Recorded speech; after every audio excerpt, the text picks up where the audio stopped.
வணக்கம் நண்பர்களே, இந்த வீடியோவில் என்ன பார்க்க போகிறோன்னா செவலட் பீட் காருக்கு எப்படி பிசி ஃபில்டர் எப்படி சேஞ்ச் பண்ணுறது பார்க்கலாம். அது எதனால் சேஞ்ச் பண்ணுறேன்னு பார்த்தீங்கன்னா, நம்ம கஸ்டமர் பார்த்தீங்கன்னா டர்போ கம்ப்ளைண்ட் ஆகுதுன்னு சொல்லி டர்போ சேஞ்ச் பண்ணியிருக்காங்க. வெளியே எங்கேயோ சேஞ்ச் பண்ணதுக்கப்புறம் பார்த்தீங்கன்னா டர்போவில் வந்து ஆயில் லீக் வந்து ஃபுல்லாக லீக் ஆகிருக்கு. லீக் ஆகிடுறது திரும்ப பிளாக் ஸ்மோக்கு, வண்டி பிக்கப் இல்லை. அப்புறம் சைடில் பார்த்தீங்கன்னா பிசி ஃபில்டர் கவர் பார்த்தீங்கன்னா டேமேஜ் ஆகிருக்கு. இது ஒரு கம்ப்ளைண்ட்டு. மொத்தம் 2 கம்ப்ளைண்ட் இருக்குது அந்த வண்டியில். சேஞ்ச் பண்ணால் பிசி ஃபில்டருக்கு பார்த்தீங்கன்னா சைடில் இருக்க 4 போல்ட்டு கழட்டி ஆகணும். அது நம்ம ஃபஸ்ட்டு பார்த்தோம்னா அந்த ஏர் ஃபில்டர் அசம்பிளி இருக்குது பாருங்கள், அதை பற்றி ரிமூவ் பண்ணணும். ரிமூவ் பண்ணுற ஸ்க்ரூ ட்ரைவர் போதும். ஸ்க்ரூ ட்ரைவர் போட்டு ஃபஸ்ட்டு டர்போவில் ரிமூவ் பண்ணிக்கலாம். நெக்ஸ்ட்டு பார்த்தோம்னா டர்போவில் இருந்து ஏர் ஃபில்டர் அசம்பிளிக்கு வருவது அதை கழட்டிக்கலாம். அடுத்து பார்த்தீங்கன்னா ஏர் ஃபில்டர் இந்த ஸ்க்ரூ இருக்கும், அதை ரிமூவ் பண்ணிவிட்டு ஏர் ஃபில்டர் அசம்பிளியோட ரிமூவ் பண்ணி வச்சுக்கலாம். இதனால் பார்த்தீங்கன்னா டர்போவில் வந்து திரும்ப பிளாக் ஸ்மோக்கு திரும்ப ஆயில் லீக் ஆகுது. இது 10 mm போல்ட்டு. இந்த பிசி ஃபில்டருக்கு 10 mm போல்ட்டு இதை கழட்டிக்கலாம். மொத்தம் 4 போல்ட்டு வரும். 4 போல்ட்டை கழட்டிக்கலாம். இதுக்கப்புறம் வந்து பிளாஸ்டிக்கில் தான் இருக்கும். பார்த்தீங்களா அவ்வளோ டேமேஜ் ஆகிருக்கு. பார்த்தீங்களா, இதை சேஞ்ச் பண்ணி ஆகணும். இப்போ பிளாக் கலரில் தெரியுது பார்த்தீங்களா சைடில், அதுதான் PCB filter. PCB filter first கழட்டுறது பார்த்தீங்கன்னா நம்ம கேமுலையும் கிராங்க்லையும் டைமிங் லாக் பண்ணணும். ஃபஸ்ட்டு கேம் சாப்பிடு சைடில் இருக்க கவரில் 8 mm எல்கி போட்டு சைடில் இருக்க ஒரு போல்ட்டை கழட்டிக்கலாம். போல்ட்டை கழட்டிட்டு பார்த்தீங்கன்னா கேம் சாப்பிட் இருக்கும். கேம்ஸை லாக் பண்ணிக்கலாம். இது வந்து ஸ்பெஷல் டூல்ஸ் இருக்குது.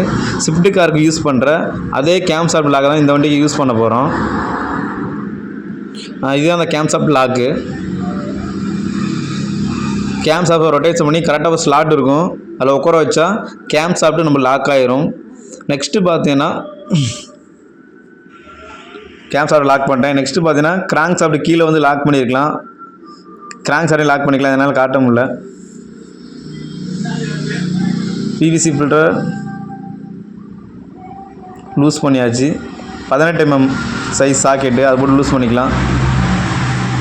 டைமிங் சேஞ்ச் இருக்குது பார்த்தீங்களா, எவ்வளோ டஸ்ட்டாக இருக்குது பாருங்கள். அதனால் ஆயிலை ட்ரைன் பண்ணியாச்சு. இதுதான் புதுசாக வந்திருக்கு பிசிபி ஃபில்ட்ரு. இதான் நம்ம சேஞ்ச் பண்ண போகிறோம். பிசி ஃபில்டர்லேருந்து எவ்வளோ இன்சர்ட் பண்ணியாச்சு. அடுத்து 18 mm சைஸ் போட்டு டைட் வச்சுக்கலாம். ஓரளவு மீடியம் டைட் இருந்தால் போதும். லைட்டாக பைப்பில் டைட் வச்சுக்கலாம்.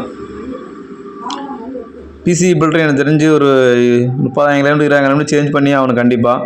இல்லைனா உங்களுக்கு டர்போ கம்ப்ளைண்ட் ஆகும், உங்களுக்கு ஆயில் லீக் ஆகும், பிளாக் ஸ்மோக் அதிகமாக வந்துக்கிட்டே இருக்கும். பிசி ஃபில்டர் டைட்டு வச்சாச்சு. அடுத்து நம்ம என்ன பார்க்க போகிறோன்னா மேலே இருக்க அந்த கவரை மாற்றி ஆகணும். நான் ஃபஸ்ட்டு பார்த்தீங்கன்னா க்ளீன் பண்ணிக்கணும். பழைய அனமாண்டு பேஸ்டாக இருக்கும், க்ளீன் பண்ணிக்கணும். அப்போ தான் சீட்டிங் கரெக்டாக இருக்கும். இது பார்த்தீங்கன்னா பிசி ஃபில்டர் ஓல்டு மார்க்கெட்டில் வாங்கினேன், புதுசு கிடைக்கல. 15 நாள் வாங்கினாங்க. கஸ்டமர் அட்ஜெக்ட் பண்ணாலும் நம்ம பழைய மார்க்கெட்டில் வாங்கியாச்சு.